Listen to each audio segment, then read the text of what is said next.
Hello, my beautiful people. Today, as you can see, we're on some Backrooms. Now, this isn't live gameplay, but this is a footage from the world record run that me and Manny currently hold. So in this video, I am officially giving you guys the how to speedrun tutorial. Real quick, if there's anything that I missed in this tutorial, just drop a comment below and I'll make sure to get back to you. I check my YouTube often, so I will see your comment. Also, shout out to Squad Official for recommending this video. But anyway, without further ado, let's get started.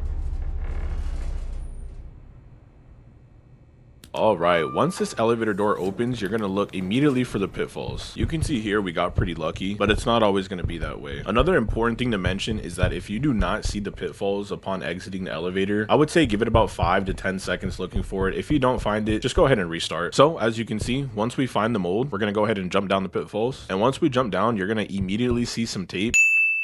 If you don't see this tape, just go ahead and run around the map and see if you can find it. If you don't find it, I would recommend don't spending any longer than maybe 45 seconds down here. Once you get to the end of the tape, you're going to find a no clip square and then jump down it.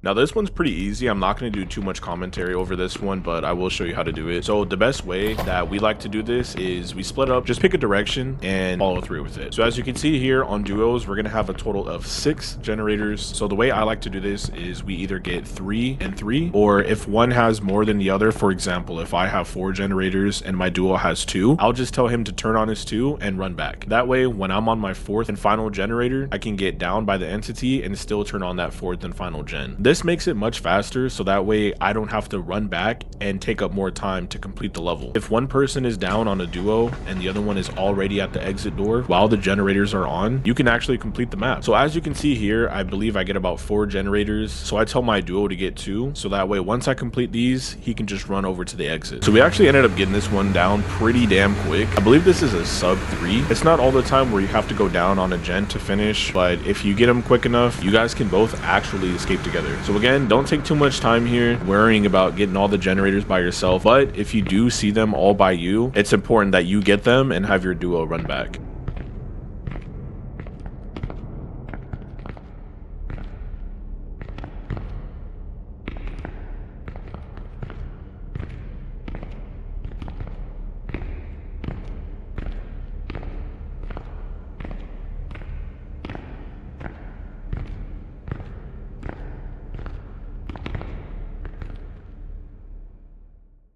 Okay, so electrical station, this one is a bit tricky, but not as hard as it looks. As you can see here, a little glitch, exploit, whatever you want to call it, is I did crouch and walk into the electrical panel. From what I understand, this isn't allowed anymore. I'd have to go back and check the rules, but at the time that I did record this video, it was allowed. So the best tutorial I can give you on this level is to collect as many fuses as possible. The rule of thumb here is to get at least 2 tape and 2 wire for this first level here, and move on. If you collect too many, you're just gonna waste time. You can get lucky and find a bunch in that first level, but if you spend too much time, you're just gonna increase your chance of having to restart the run. Also guys, as soon as you come into this room here, there's always gonna be 3 fuses located on these shelves here, so make sure you don't miss these whenever you go through these, because it is crucial that you collect as many as possible. Okay guys, so same thing on this level. You're gonna go through this level exactly how you would do the first part, except this time you're gonna want to double whatever the count was for your tape and your wire. For example, for this level, you want to get 3 tape, 3 wire, or maybe even 4 tape, 4 wire. It's really RNG based, so it's not always going to be the same count when you get to the room, but just to be safe, I believe in this run we grab about 3 tape, 3 wire, but the more tape the better, because the spawn rate for those, not very likely. Okay, so coming up here, I do place 3 tape in here, and we needed no wire, so that actually worked out because now we could use this wire for the 3rd and final floor.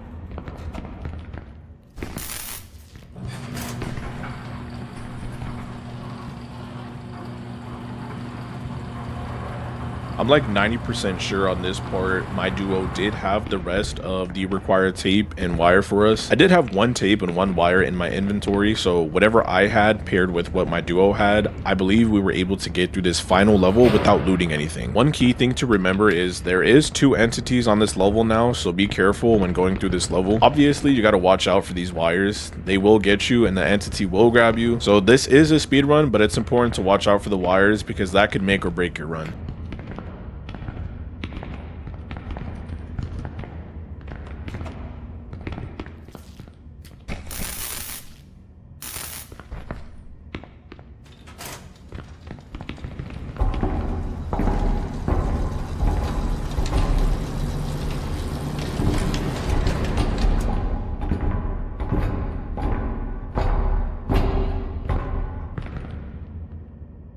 Okay, so coming up on this level, this one is actually pretty easy, but it can be frustrating at times because this entity is blind, but with that means he can hear very well. But once you get through this door, you're gonna want to split up and go down separate tunnels.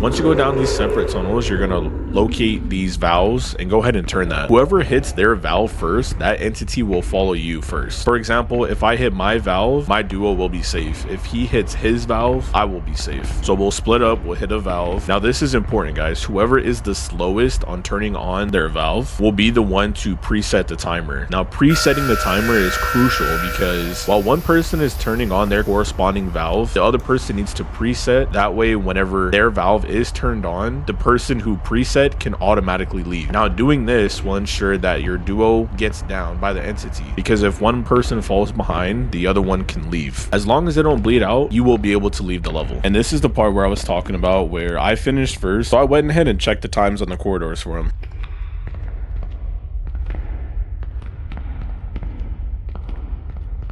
Now that I'm going into this second part, I can now tell my duo what the times are so he can preset while I get the last valve.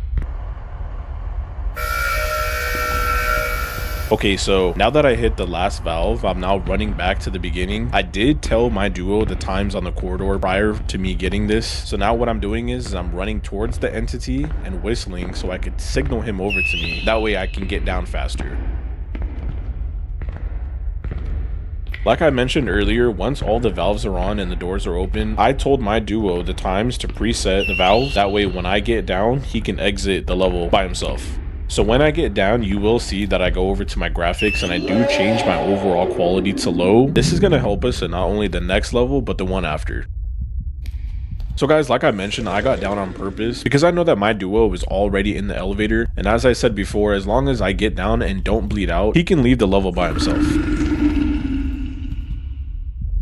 So you guys remember when I said I was turning my overall quality down to low? You can see through pretty much this whole building. This makes it easier to find the cubicles because that's what we're going to use to escape this level. There is another method to escape this level that is a lot faster, but it requires a lot more coordination with you and your duo. So if you guys do want to see that, just go ahead and let me know and I'll make another video on that.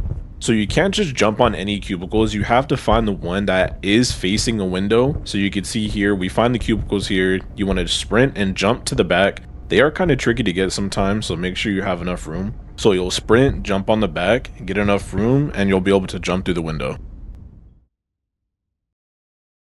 Okay, for this one, this is the map where turning down your shaders is the most important part. If you played Backrooms without speedrunning, you could see that this level looks a lot different. So turning down the shaders here, you can see that there is absolutely no shadows. If you have your shaders on high or anything above that, it's going to be hard to find the exit here. So turning down your shaders eliminates all of the shadows, which makes it a lot easier to find your exit. Another rule of thumb here, what I like to do is take whatever route that allows you to go straight as far as possible. Once you've reached an end, you'll be forced to make a decision whether to go left or right. This is completely RNG based, so the only strat here is to go straight as much as possible. So once I get to it, you can see I have absolutely no shadows, so I'm able to see the staircase and I know that this is my exit.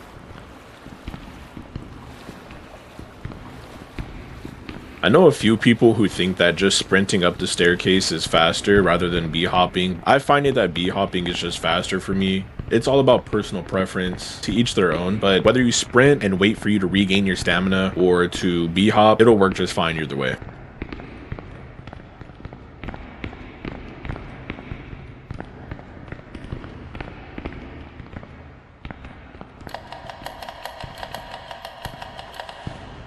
There's not really a huge strat here. Before going up the steps, I usually just call a color and let my duo know, hey, I'm gonna be doing blue. You only need to do 2 of them by counting. That third one, you can just spam it until it opens because the other 2 are already preset. This part is completely optional. Usually I try to get my shaders back to high before I load into the second level. If I'm not able to do it in time, then once I get into this first room, I'll switch my shaders over.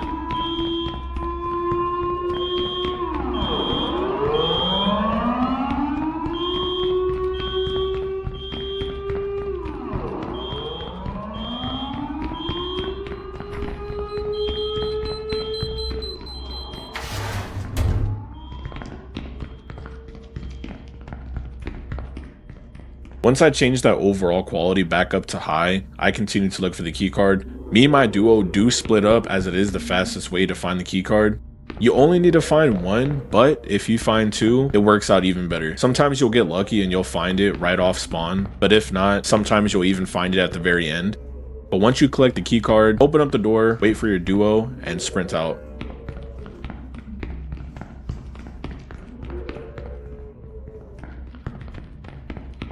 You can see coming up here, I do find it at the end. It is kind of unfortunate. I didn't lose too much time, but it could have been faster.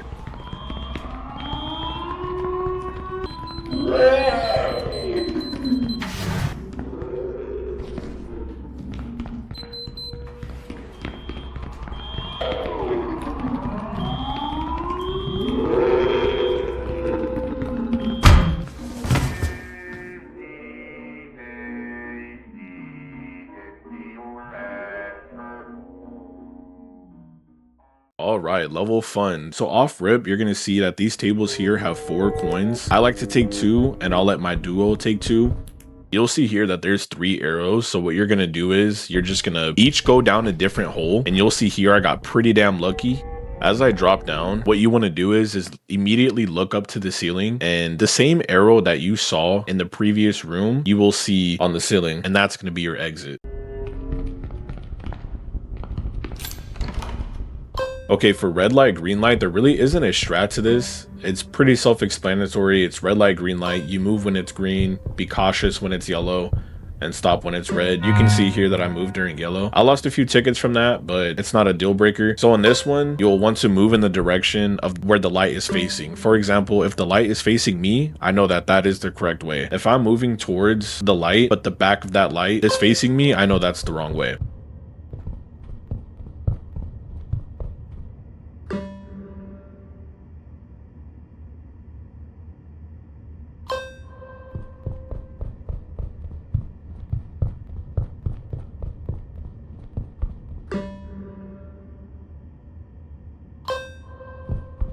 So once you find your exit, you'll just want to drop down and wait for the tickets to collect. And your duo is going to do the same thing. Okay, so whoever finishes red light, green light first, you can come over to this wall and you can see the same thing that I did for the electrical station inside the fuse boxes, I'm doing in this wall. So you want to crouch and walk into the wall. This makes it easier for you to see the exit hole because it is on the floor. So you can do this on the left side or the right side. You can even do it up against the door. And this is going to help you find the exit. Okay, so once you or your duo finishes falling down and the tickets finish rolling through, the door is going to open and you'll be able to look for your exit. We find it here on the left side, and all you have to do is just drop down and go through the slide.